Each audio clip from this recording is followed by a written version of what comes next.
Olá, amigos! Sejam bem-vindos à 19ª edição do programa Espiritismo Agora. Um programa feito para você que gosta de estudar os assuntos relacionados com a nossa realidade espiritual. No programa anterior, abrimos considerações sobre a classificação de adiantamento espiritual que Allan Kardec realizou e publicou no Livro dos Espíritos, a partir da pergunta número 100. 101 e 102 são as três questões, três perguntas que Allan Kardec apresenta para mostrar esta classificação. É um trabalho bastante interessante, ligado inclusive com a psicologia espírita, no relacionamento dos espíritos e também dos homens. Estamos falando da terceira ordem, da segunda ordem e da primeira ordem. Falamos da terceira e também falamos um pouquinho da segunda ordem apresentada por Allan Kardec. Três ordens ligadas com a classificação da evolução dos espíritos. Porque o nosso tema continua sendo evolução. A segunda ordem é dos bons espíritos, cujo desejo maior é o de fazer o bem, de prestar o bem. Uns, dissemos lá, têm a ciência, outros a sabedoria e a extensão da bondade. E que os mais adiantados, aqueles que realmente se adiantaram mais, reúnem também o saber, as qualidades morais. Isto é, do ponto de vista ético e do ponto de vista moral, estão muito melhores do que os demais. Quanto encarnados, diz Allan Kardec, são bondosos e benevolentes com seus semelhantes. Não os move o orgulho, nem o egoísmo ou a ambição. Isto é, não fazem o ponto maior do seu objetivo, nem o egoísmo, nem a ambição e tampouco o orgulho. E por esse fato não experimentam o ódio, nem o rancor, nem o sentimento de inveja ou o sentimento de ciúme. E fazem exclusivamente o bem pelo próprio bem. Quando estão desencarnados, são aqueles espíritos que estão afeitos à ajuda àqueles que estão encarnados. Por isso que uma grande parte passam a ser, inclusive, assistentes espirituais, devido a esse desejo ardoroso de prestar o bem. Os espíritos localizados por Allan Kardec, que fazem parte da primeira ordem, ele chamou de espíritos puros. É uma palavra apenas para dizer que são aqueles que chegaram num estágio de ordem superior e que já conseguiram vencer todas aquelas mazelas, aqueles vícios, mau hábitos, devido à ignorância. E pelo conhecimento, viram que falamos aqui da extensão da sabedoria e da bondade, pelo conhecimento conseguem compreender melhor as situações ligadas com a vida espiritual. Os caracteres gerais, diz Allan Kardec, são de nenhuma influência da matéria, isto é, o corpo em que eles estão encarnados, o que podem encarnar, não trazem dificuldade alguma ao espírito. Não é o nosso caso, por exemplo, num planeta de provações e também de expiações, em que reflete muito no espírito as dificuldades do organismo, as dificuldades do corpo físico. A matéria aí se relaciona com o corpo físico. Então, a superioridade intelectual e também moral são absolutas, diz Allan Kardec no Livro dos Espíritos, na questão 101, em relação aos espíritos de outras ordens. Se nós tivéssemos que perguntar em que ordem que nós nos encontramos, todos aqui na Terra, certamente a resposta seria na terceira ordem dos espíritos imperfeitos. Imperfeitos moral e imperfeitos intelectualmente. A falta de conhecimento também faz refletir na ética e na moral, que é o processo de regra de relacionamento, de convivência entre os espíritos. Bem, agora nós vamos passar para um outro tema aqui do nosso curso, porque já vencemos aí esse assunto ligado com a evolução. Então, o Espiritismo agora vai entrar num assunto importante que é um outro princípio da doutrina espírita. Falamos de Deus, imortalidade, evolução e agora vamos falar de reencarnação, que é um tema que muito aguardado e é um tema importante de ser examinado à luz do conhecimento espírita. Reencarnação. Vamos ver essa dinâmica toda ligada com esse processo. E é uma palavra que a gente ouve muito. Posso dizer que é a volta do espírito à vida do corpo físico. Eu volto anterior, porque assim a gente vai ficando com uma série de conceitos sobre a palavra reencarnação, para que nesse estudo a gente possa conferir ali um alinhamento bem importante para a nossa compreensão. É tornar a encarnar. Tornar porque já esteve encarnado, então torna a encarnar. Ou a volta do espírito à vida corporal. Também é um conceito que se tem e que é muito utilizado. No Livro dos Espíritos, Allan Kardec, no capítulo 4, vai abrir este tema com o título Pluralidade das Vidas Sucessivas, aquelas que se sucedem. Pluralidade das vidas sucessivas. Ou ainda uma outra conceituação sobre reencarnação. A volta do espírito em um novo corpo.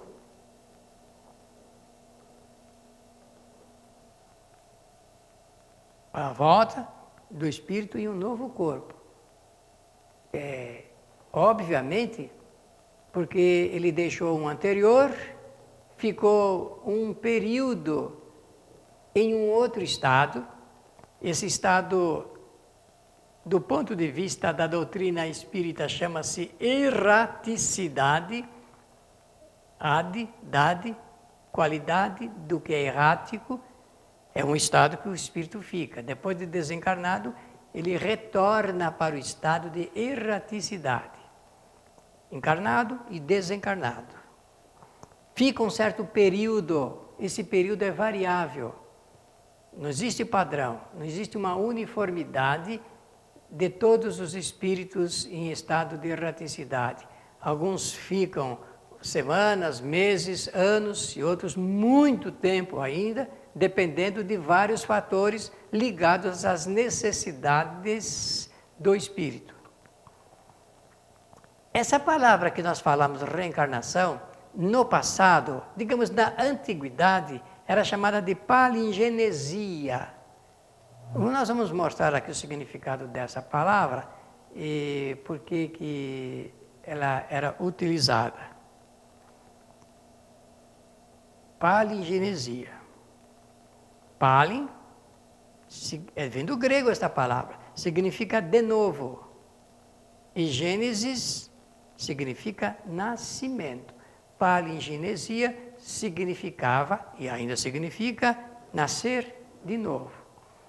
Nascer de novo não no mesmo corpo, em um corpo especialmente confeccionado para dar condições do espírito retornar ao mundo material, realizar novas experiências e extrair dessas experiências novos conhecimentos para a sua evolução. O espírito só evolui porque ele faz experiências teóricas e práticas e extrai dessas experiências teóricas e práticas sempre novos conhecimentos para a sua evolução. E sempre está evoluindo. Falamos da evolução anterior, sempre o espírito está evoluindo. A cada átimo de tempo, que é a menor fração de tempo, o espírito acrescenta novos conhecimentos ao seu reservatório espiritual.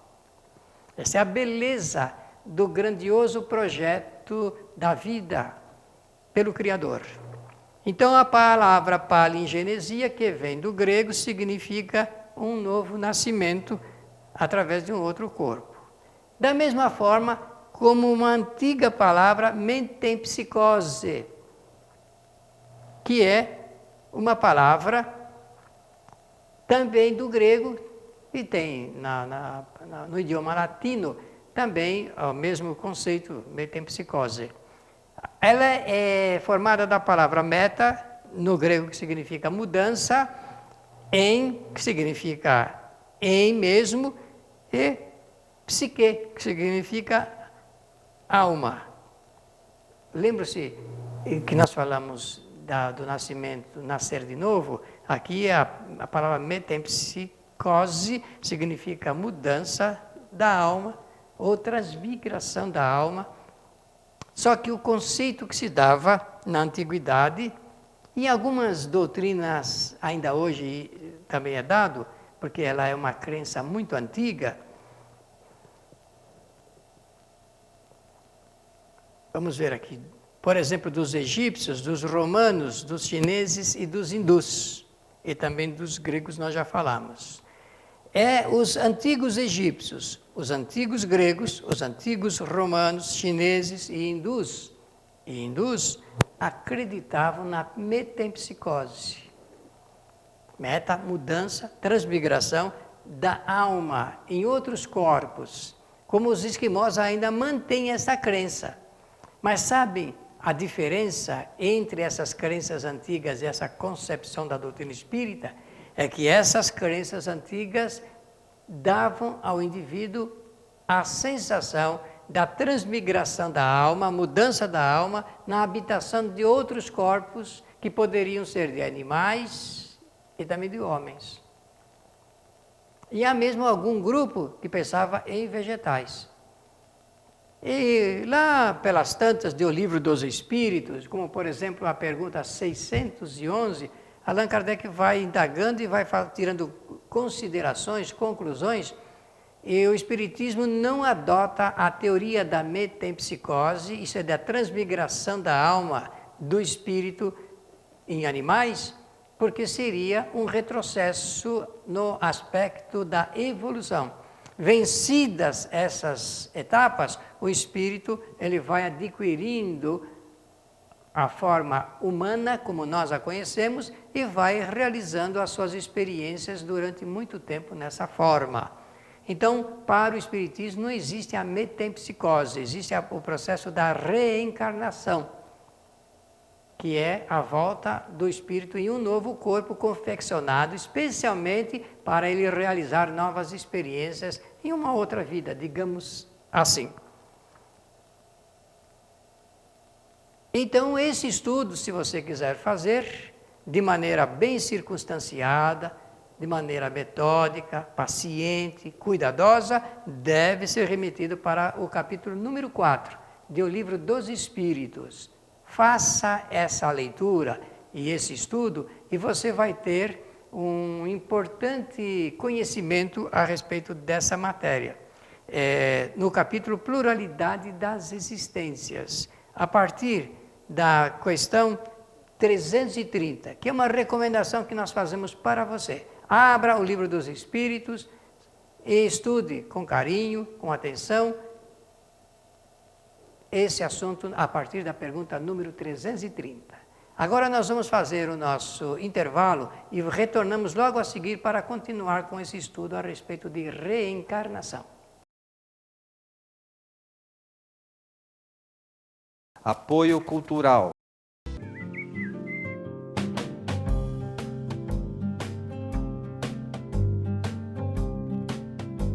Rádio Boa Nova, a comunicação em prol de um mundo de regeneração. Os livros citados neste programa podem ser adquiridos na Mundo Maior Editora. Acesse mundomaior.com.br.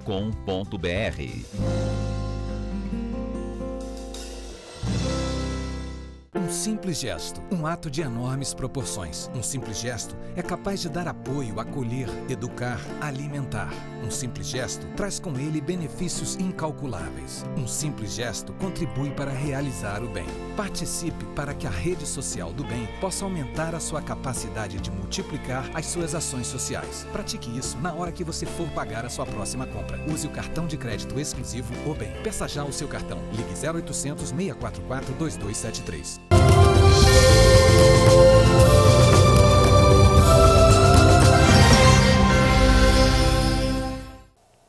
Voltamos em Espiritismo agora a esse estudo que estamos fazendo de um dos 14 princípios da doutrina espírita, reencarnação.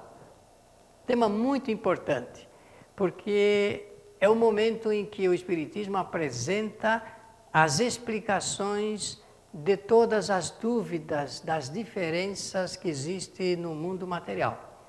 Só é possível responder a inúmeras indagações, perguntas e dúvidas que nós temos sobre a vida aqui na Terra através da teoria da reencarnação. O Espiritismo tem, a partir da pergunta 330, um conteúdo muito grande sobre o assunto. E nós convidamos você, então, para a leitura dessa importante obra de Allan Kardec, O Livro dos Espíritos. No capítulo 4, então, que Allan Kardec dá o título de Pluralidades das Existências ou das Vidas Sucessivas, como quiserem, nós vamos tendo, então, a oportunidade de examinar esse assunto.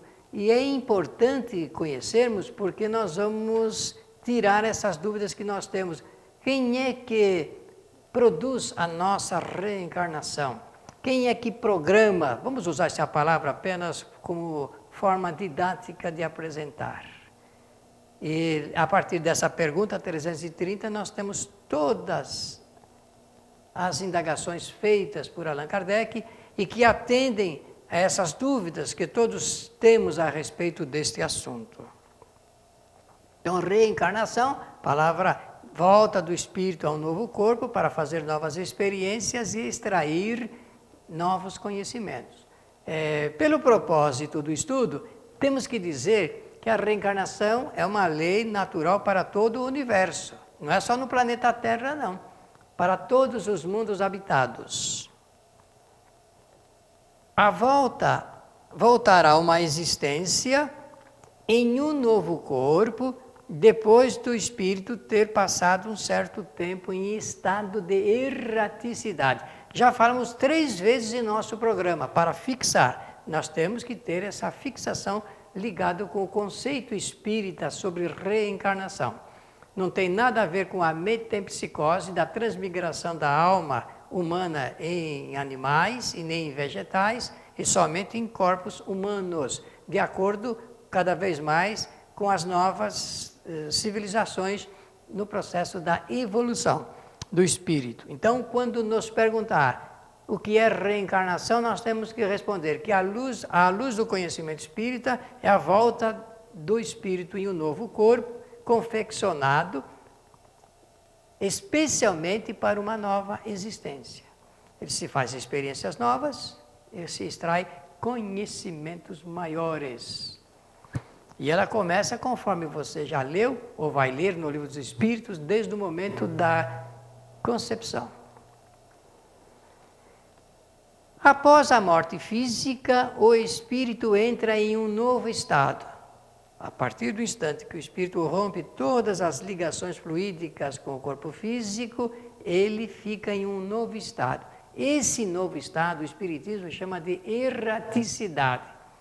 Por, às vezes, adequação de termos, ou então busca de uma nova forma de comunicação. Você já ouviu a palavra plano espiritual, mundo espiritual, mas na realidade o espírito ele fica num estado novo, um estado de erraticidade. Eu falei novo, mas é o estado natural dos espíritos. A reencarnação, portanto, é uma lei natural. Se é uma lei natural, faz parte das leis divinas, das leis criadas por Deus, pelo Criador. Deus criou o espírito, a matéria, o espírito para agir sobre a matéria, fazer experiências e extrair novos conhecimentos. Para que isso possa acontecer, para atender o grandioso projeto que é a evolução, a fim do espírito atingir a perfeição relativa, se faz necessário ter um conjunto de leis para que haja provimento a esta necessidade. Este conjunto de leis, de providências, o espírito chama de leis naturais. E a reencarnação é um processo, é um meio, um caminho onde o espírito pode realmente ter oportunidades novas de realizar novas experiências, chama-se reencarnação, que é um dos princípios da doutrina espírita. E, portanto, é uma lei natural. Se a reencarnação é uma lei natural, ela acontece naturalmente. Por um processo que nós vamos falar bastante aqui, em um dos nossos próximos programas, que é o processo de atração magnética entre os espíritos. Porque eu tenho que saber como é que começa o processo da reencarnação. Afinal, o que é que pode reunir os espíritos que devem fazer parte de uma família, fazer parte de um grupo social, para fazer novas experiências, ligando-os aos acontecimentos do passado, isto é, aos acontecimentos de outras vidas, de outras existências, e para dar oportunidade do espírito, então, experimentar acontecimentos novos. A cada minuto em nossa vida, nós realizamos experiências novas. Ou essas experiências são absolutamente teóricas, onde usamos só o processo da intelectual, ou então através da prática, que é a realização material dos propósitos intelectuais. A reencarnação, necessariamente por ser uma lei natural, fazer parte do conjunto de leis naturais, está ligada a outras leis que são naturais. Nós vamos citar as 5, porque assim ficará mais fácil de entendermos aqui em Espiritismo Agora, como é importante o conhecimento espírita para dar essas explicações que nós precisamos. Primeiro é na lei de imortalidade. Lei de evolução. A reencarnação está ligada à lei de imortalidade, ligada à evolução. Reencarnação ligada à lei de livre-arbítrio e lei de causa e efeito. É através desta ligação de leis que o espírito pode, suportado por elas, fazer as suas experiências. Imortalidade, o espírito é criado e não vai desaparecer, não vai morrer, não tem fim. A lei de evolução, que é um processo natural, segundo o qual ele faz experiências e extrai novos conhecimentos. A lei de reencarnação, que há novas possibilidades de o espírito conviver materialmente com outros espíritos, é uma oportunidade, porque ele vai residir em um corpo novo. Livre-arbítrio é causa e efeito. O livre-arbítrio é a liberdade de pensar, de falar e de agir. É uma lei natural. No universo inteiro existe a lei do livre-arbítrio. É a lei de causa e de efeito. Lei de causalidade. Tudo que nós pensamos causa alguma coisa. Tudo que nós fazemos também é causador e, portanto, terá consequências. Causa e efeito. Nesta ligação é que o espírito vai transitar para poder extrair conhecimentos. O que vale mesmo é a extração de conhecimentos intelectuais e conhecimentos morais, intelectuais e morais, para chegar à perfeição relativa. O que vem a ser perfeição relativa? Quando a gente fala de processo de evolução, precisa entender que a evolução ela é infinita. Não há forma conceitual de nós entendermos a vida e entendermos o que significa o infinito.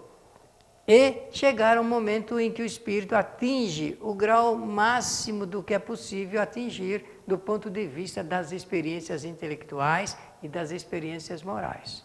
Portanto, o espírito realmente tem novas oportunidades até atingir. Lembre-se que nós falamos aqui, Kardec fez um alinhamento de 3 ordens para facilitar no processo da classificação de adiantamento espiritual, é dar uma ideia do que é a evolução. Primeira ordem, segunda ordem e terceira ordem. A terceira dos espíritos imperfeitos, a segunda dos espíritos bons ou bons espíritos e a terceira dos chamados espíritos puros. É o espírito que já fez toda a trajetória anterior e que atinge a esse grau máximo da perfeição relativa. Para alcançar o que os espíritos disseram a Allan Kardec, chamaram de perfeição, todos os espíritos progridem através da aquisição de conhecimento. Temos falado permanentemente isto, porque não podemos ter nenhuma ideia de que a evolução se dá por presente, é por conquista individual, desde o momento da sua criação. O Espírito faz evolução e ele vai realizando as suas experiências, vai evoluindo, fazendo novas experiências, evoluindo, até chegar no máximo do que é possível alcançar, e ainda assim, relativamente. Por que nós estamos falando desta maneira? Porque não podemos ter a ideia de que um dia, um momento futuro, o Espírito, de tanto evoluir, não precisando mais evoluir, ele chega a Deus, porque existe essa teoria, mas ela não é espírita. O Espírito jamais vai ver Deus, porque o Espírito é criatura e Deus o Criador. Dá para entender bem isto? E é preciso ter essa compreensão, porque senão nós misturamos as doutrinas ou as teorias e mudamos a teoria espírita. E é preciso que compreendamos então que somos criaturas em processo de evolução até atingirmos o grau máximo da perfeição relativa. E só é possível através das experiências que o Espírito faz. Para alcançar maiores resultados, mais rápidos, se é que nós podemos assim dizer, o Espírito tem que se aplicar mais, tem que se dedicar mais, empenhar-se mais. Quanto mais e melhor ele usa a inteligência, a vontade e o pensamento, mais ele progride. Aí reside, inclusive, o momento de nós entendermos quais são as diferenças. Por que alguns espíritos aprendem mais do que os outros? Porque alguns têm melhores condições, reúnem mais sabedoria, mais conhecimento do que outros. Todas essas dúvidas são dirimidas quando nós entendemos desse assunto ligado com a lei de evolução e de reencarnação. Quando o espírito está em erraticidade, em estado errático, isto é, ele não está mais encarnado, ele aprende e colhe ensinamentos teóricos, porque ele não tem como ele fazer prática isso quando está fora da matéria. Ele só vai praticar quando ele voltar em uma nova vida, um novo corpo especialmente feito para aquelas experiências. Agora nós vamos ter que dar uma parada aqui no nosso estudo. O nosso tempo terminou e voltaremos no nosso próximo programa a continuar com esse tema reencarnação. Escreva para Espiritismo Agora. Está aparecendo aí em sua tela o nosso endereço. Mande a sua carta, nós vamos responder a todas elas. Pela sua atenção, o nosso agradecimento e até o nosso próximo programa.